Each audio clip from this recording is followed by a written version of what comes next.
It's me for an extra video today beyond the news. So yeah, as it's kind of like the anniversary of the Battle of Britain, yeah, I thought I'd kind of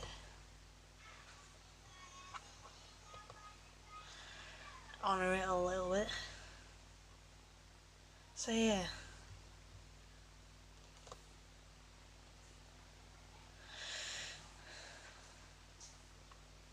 My computer's been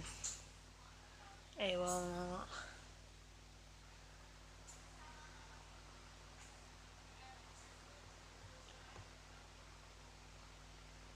So yeah, here we go with all about the Battle of Britain. And yeah, the Battle of Britain was during World War II in this September, August,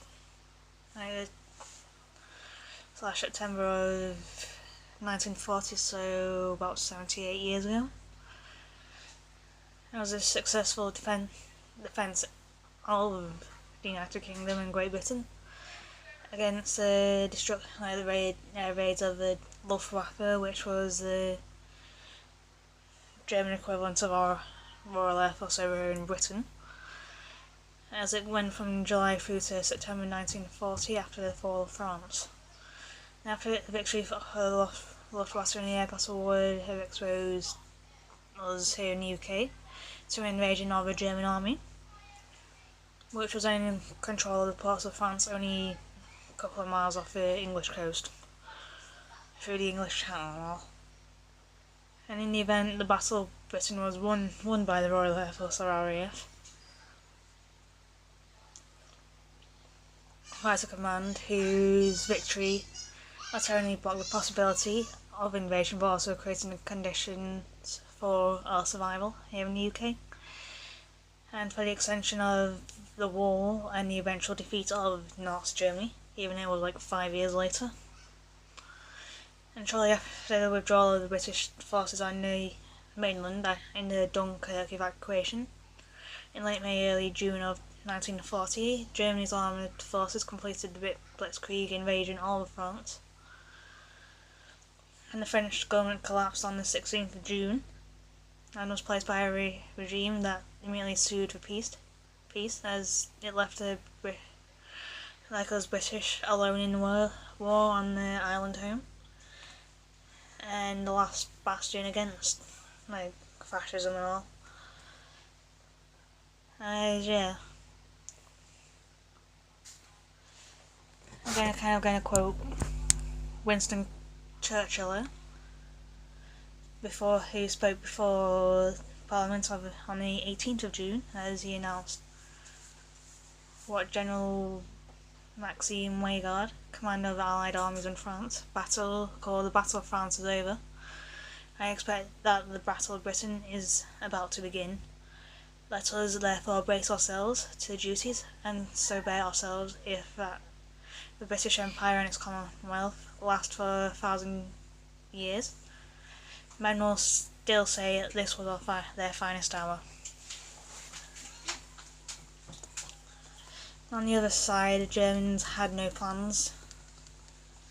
for an invasion before the Germans had launched their offensive against France, nor were there any made when the collapse of France was assured, as the German leader Adolf Hitler evidently countered that the British government agreeing to a compromise peace on the favourable terms he was prepared to offer, and so he had no desire to press the conflict to a decisive conclusion, and the German army was given to understand that the war was over. And when the leave was granted, then the Luftwaffe was shifted to other quarters, and even when Churchill's determination to continue the war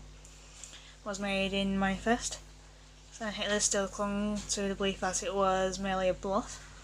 feeling that Britain must recognise that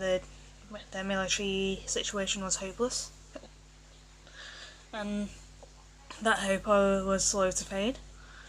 And it was not until the 2nd of July that Hitler even ordered consideration of the problem of invading England, and he still seemed to doubt that it was necessary. necessity when, on the 16th of July, he ordered preparations to begin such an invasion, which was named Operation Sea Lion,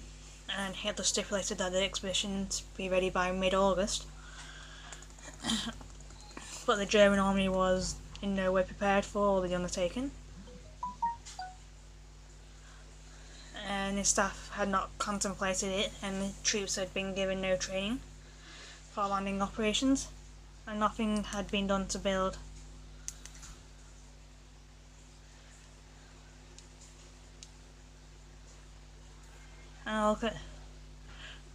and nothing had to be done to build landing crafts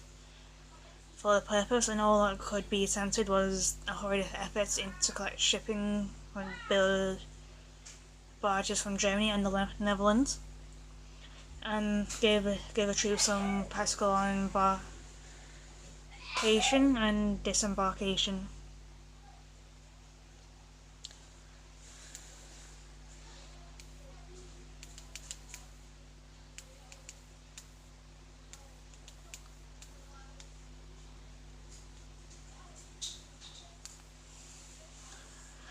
German generals were very apprehensive of the risks of their forces would run in crossing the sea, as the German admirals were even more frightened about what would happen if a Royal Navy appeared on the scene, and they had no confidence of their own power to stop the enemy, and he insisted that the responsibility for doing so to be placed on the Luftwaffe, and as Air Marshal Hermann Goering expressed confidence that his planes could check British naval interference and also drive the RAF out of the sky, which later wouldn't happen, and so it was agreed that Goering would try his preliminary air offensive against us, which did not commit the other services to do anything definite, while the time for invasion attempt would be postponed until mid-September. And the beginning of bomber attacks against shipping on July the 10th, and continuing into early August, a rising stream of air attacks were delivered against British convoys and ports, and then on the 13th of August, the main offences called, sorry for botchist, Adlernagrith,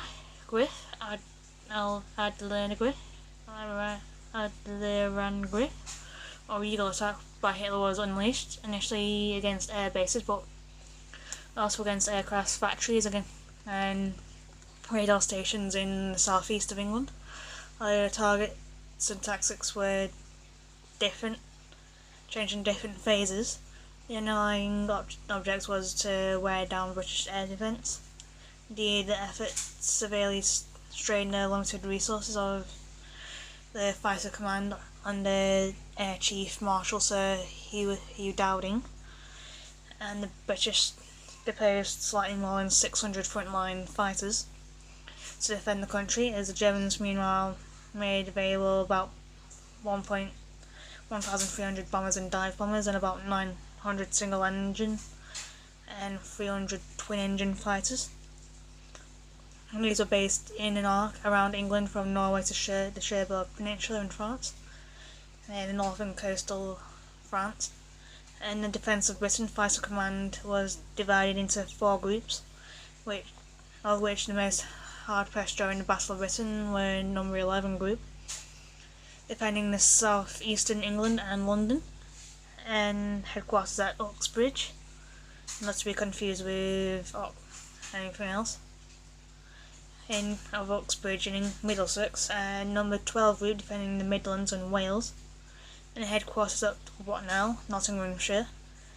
as the 2 other groups were number 10 defending south-western England and number 13 defending the northern England and all of Scotland. And each group was divided into sectors, which received reports from group headquarters at approaching Luftwaffe formations, and mobilised squadrons of planes from numerous airfields to fight them off. And the British radar early warning system, called Chain Home, was the most advanced and the most operationally adapted system in the world, and even while suffering from frequent attacks by the Luftwaffe, it largely prevented German bombers from bomber formations from exploiting the elements of surprise. And to fight off the bombers, Fighter General employed like Fighter Command, employed squadrons of durable and heavy armed Hawker Hurricanes, preferring to say the faster and more agile Supermarine Spitfire, which was unsurpassed by as an interceptor by any fighter in any other air force, used against the bombers' fighting escorts. And the British found themselves with an uninspected advantage of superior equipment, as the German bombers, mostly light-armed twin-engine planes such as the Heinkel He-111 and Junkers Ju-88, lack of bomb load capacity to strike permanently devastating blows. And they also just proved in daylight to be as easily vulnerable to British fighters, as the Germans once feared Junker Ju-87 Stuka dive bombers were even more vulnerable to being shot down, and their premier fight, the Messerschmitt Bf-109, could provide only brief long-range cover for the bombers since it was operating to the limits of its flying range. And by late August, the Luftwaffe had lost more than 600 aircraft, and the RAF had only lost about 260, so there's a massive gap. Then the last Fighter Command was leading badly needed fighters and experienced pilots at too great a rate to be sustained. And Number 11 Group in particular was in a fight for its life, and by extension for Britain's life as well, acknowledging that the country's fate hung in the sacrifice of airmen. Churchill declared before Parliament on the 20th of August, "Never in the field of human conflict was so much owed by so many to so few," which is a famous quote and it still rings today. In addition to technology, Britain had the advantage of fighting against enemy that had no systematic or consistent plan of action. At the beginning of September, the Germans dropped some bombs, apparently by accident, on civilian areas in London, as the British retaliated by unexpectedly launching a bombing raid on Berlin. That's what you get when you drop a few bombs on London.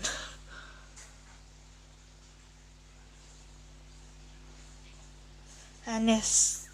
infuriated Hitler somewhat that he ordered the Luftwaffe to shift attacks from Fighter Command installments to London and other cities beginning on the 7th of September, as London was attacked on 57 consecutive nights, and the bombs of London,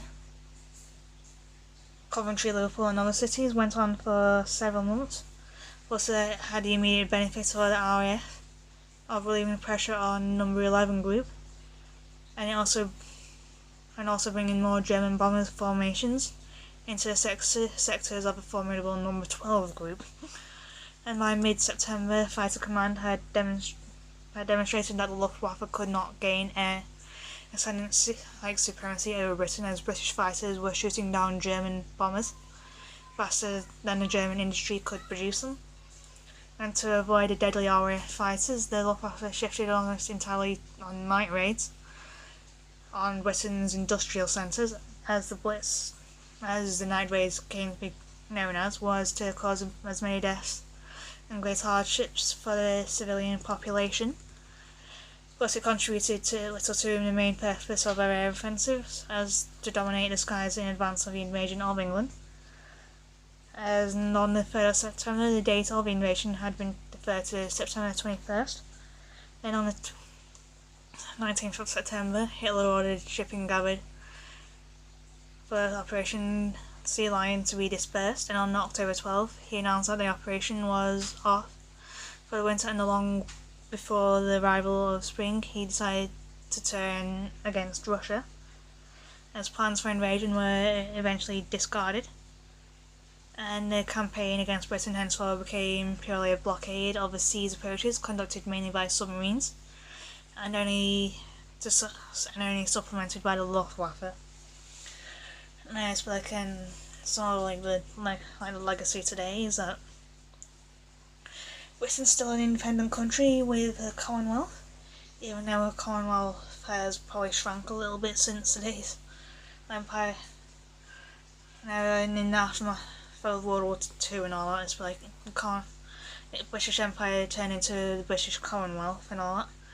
As many countries did declare their own independence, but have good ties with us still. And for the war, it ensured that we weren't ever conquered. I've seen things in my eyes. Now it ensured that we survived the war, even though we were on our own until like a year. From like the fall of France to the invasion of the Soviet Union. There was like the Battle of Britain basically ensured that we didn't exactly capitulate, and if we did, probably the world would probably look a lot different than what it does today. As not so much Hitler, as he'd be dead of old age by now, or as Hitler's Third Reich would be in power and would like to last a few, like the 1,000 years that they were planning for it to last to. Yeah.